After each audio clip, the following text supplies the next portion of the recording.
Thanks for coming out. Today we are talking about the future of omnichannel marketing. When we talk about omnichannel, what do we really mean? Primarily, omnichannel is a phrase that guys like me make up so we can sound pretty smart. But in reality, what omnichannel is about is reaching your customers where they are with messaging that actually matters.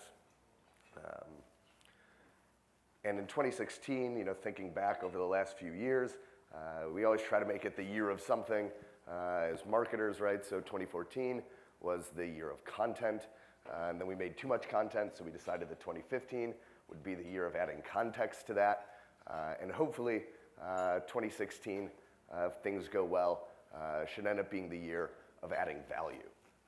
And that's, when I talk about value, I mean more than crafting interesting taglines or making good-looking creative, right? So value is about really bringing something to the user and making sure that they're getting more from you than you're asking from them.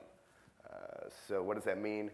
If we talk about seamless, that's the ability to bring so much value to the end user that you're willing to give them all of your eating habits, depending on the day, probably some of your drinking habits, certainly your habits as it relates to spending the weekend streaming movies from Netflix. That means giving your friend a free breakfast or teaching kids about science using a medium that they're on, Snapchat, right? Or letting users express their creativity through an interesting app that they can then publish out to Instagram. Value is about taking a multi-channel approach to consistent messaging, right? Whether that's a fully printed comic book that's available in store, whether that's an Instagram campaign, whether that's having hand-stitched items available for sale on Etsy, or trying to do some real-time marketing against other brands. Right? And value drives everything for one reason, and that's that in 2016, we've lost control of how or where users engage with our brand and our content. It's no longer on our terms. We're not sending out 60-second TV spots, and that's all our users going to engage with our company. They're touching our company on multiple channels, on multiple fronts. So a few quick examples of that using some interesting figures. 63% of millennials are using some form of ad blocking technology, whether that's on desktop or mobile. It was a big deal when iOS finally released the ability to use ad blockers. Adoption of that has been very rapid. And when you do get to display an ad to somebody, what we've found is about 80% of traditional display ad impressions aren't actually impressions to people. They're impressions to bots or scripts. And the reason for all of this and what's happening and the trend that we're seeing is that users are making their networks smaller, right? So rather than trying to get as many friends and as many followers on Facebook or Instagram, they're creating private accounts. They're narrowing down. And you can see that because we have 1 billion plus monthly active users of messaging platforms like Facebook or WhatsApp.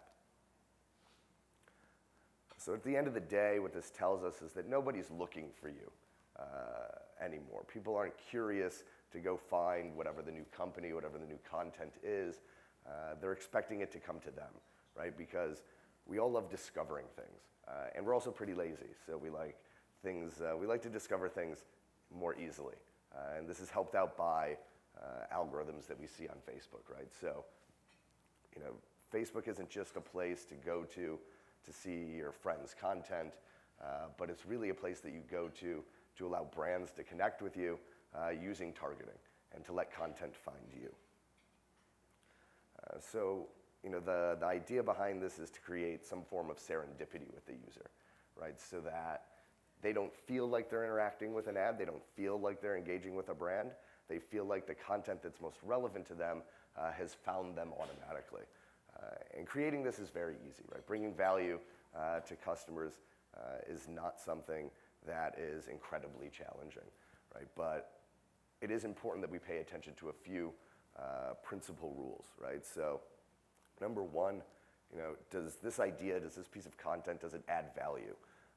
And a value add is something that doesn't exist in the current marketplace, right? So there's a gap for it, or something that solves a problem, either real or imagined, right? So if that's a product or a feeling, we can solve for that problem. And one of the things to think about when marketing, when really doing anything, is to ask yourself, who's getting the value out of this campaign? If it's just you, the company, right? If this white paper is solely created so that you can collect somebody's email address, it's probably not going to be a successful email marketing campaign, right? So if the only person who gets value is you, this is probably a bad idea, right? So we want to make sure that we provide disproportionate value to the user.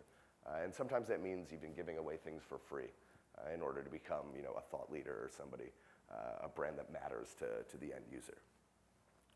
Then you have to think about, where's the best place to provide value. Identify where your audience is, identify if they're active there, and make sure to create content for each channel independently. Reposting the same link across Facebook, Twitter, and then trying to make a quick image for it on Instagram does not a successful marketing campaign. It's very important that we take the time to write copy, to create creative that is individual and specific for each channel that we're working with. And finally, it's very important to focus on execution, right? So even the best ideas, without any sort of follow-through or with lazy follow-through, are going to fall flat. And that means digging deep and diving in. And depending the scale that you're operating, that could mean replying to every comment that somebody leaves on a post. That can mean writing an email personally to everybody who downloaded a white paper or case study. That might mean calling every single person that bought a specific product of yours and getting feedback and saying thank you.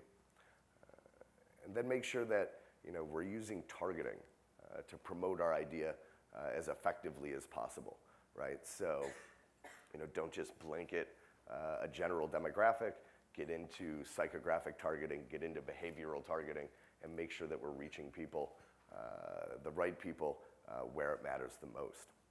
And take a look at all the ad products out there, right? So if you look at the last 12 months, between Facebook and Twitter, they've released about 15 new ad products that involve different types of engagement, different types of targeting. So make sure that you're matching your content, your idea, and the value that you're bringing to users with the right ad product behind it. And go all in on this. Don't rely on testing budgets. Don't rely on a small pilot because you're not sure if it's going to be effective. Decide what the budget is for a program, but then invest all of your energy into executing that. Don't set something up and see if it runs for a week, right? Spend time refining, spend time targeting, spend time optimizing. Because if you're truly bringing value to users, at the end of the day, you're going to win. It's going to be a successful campaign. And the only thing really standing in the way of that is fear of failure. So when we do this effectively, and some quick examples of what we've done for our own clients, is we took a financial services client that had a standard 30-day social calendar, right? We'd share information. We'd hope people would engage with us. And they got about 2% engagement. When we started creating custom content for each social platform, we saw that jump up to 20%, which for financial services is well above the norm.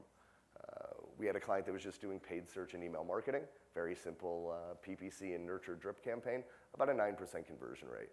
When we add social remarketing to that and targeted messaging, we saw that lift to 17%.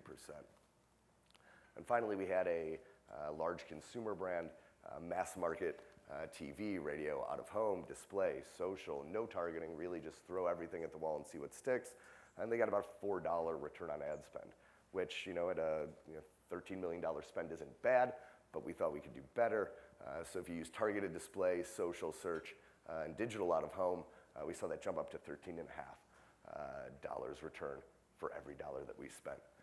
So these are part of the things, or some of the examples of how adding value and bringing a better user experience with your content, with your messaging and targeting it can really cause lift and better consumer engagement.